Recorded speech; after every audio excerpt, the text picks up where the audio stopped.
There's something about this time of year in the garden. It's quieter, softer, and a little melancholy in the best possible way. The rush of summer is slowing down, and the vegetable beds are ready to be put to rest for winter. Today, I'm giving my garden a proper fall cleanup.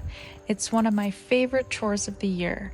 There's something satisfying about seeing everything neat and tidy again.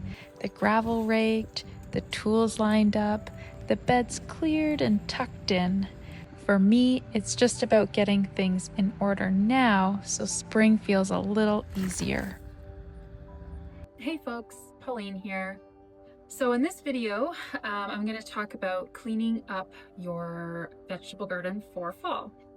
My vegetable garden this season was a bit of a disaster. I had the groundhogs get in and they decimated a lot of things. This is the first season that I have never had zucchini. So most people have more zucchini than they could ever use. I had not one, but it's fall, the season is wrapping up, and it's time to get everything put to bed.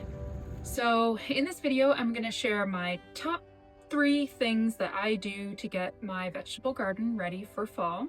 And I'm also going to share a few simple things you can do so you're ready for spring to start again new. So let's get to work. Tip number 1 is to write everything down. I have learned this the hard way.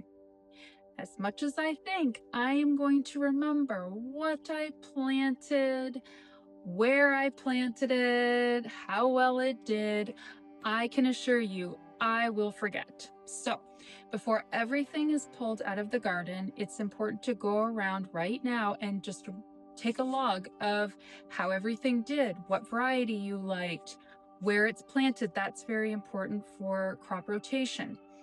You can write it down in a journal, or you can do what I like to do, which is just take a video recording of everything with my phone.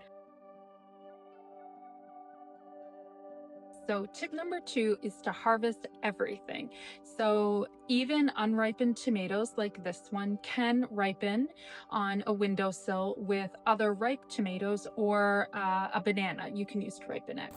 So, and the reason I like to harvest everything is because I like to clear out all of the plant material. So I don't like to leave anything standing in my vegetable garden, while I do leave plants standing in my perennial beds to help overwintering insects. I don't like to leave any possible pathogens laying behind on my vegetables in my vegetable garden. So harvest everything is tip number 2.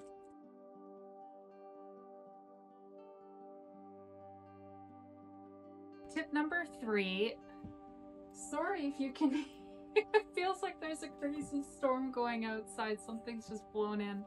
Anyway, tip number 3 is to cover your soil.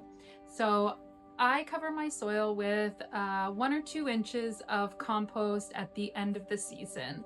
And you can also use well-rotted manure if you like. So I put a couple inches of compost, and the reason this is important is while it looks like your soil is not active during the winter, it is a living organism, and we want to give it something to work with over the winter season. So top dressing it with compost, and then I top that with shredded leaves. It's important to have the leaves shredded. One, so in spring you're not left with just a sodden mat, and the second reason is that they actually can suck nitrogen out of your soil, so you want them to be as broken down as possible on top, as opposed to big large leaves in your soil. Once the beds are tucked in, there are a few extra little jobs I like to get done before winter really sets in. I clean up my tools, nothing fancy, just a quick wash and a bit of oil so they don't rust. I drain the hoses, coil them up, and stash them somewhere dry. And I stack the empty pots out of the weather so they don't crack. It's all small stuff, but it really makes a difference when spring rolls around. Everything's right where I left it, and I can get straight back into planting. This year, I'm doing something new. I'm letting the chickens into the vegetable garden for a little cleanup duty. They'll scratch around, find a few bugs, and help turn over the soil. I even found the cutest little wicker chicken carrier to bring them out here, which honestly makes me way too happy. It's my first year with chickens, so if you've got any tips or tricks, I'd love to hear them. Thanks for spending some time with me in the garden today. If you are doing your own fall cleanup, let me know what you're tackling in the comments. Bye for now.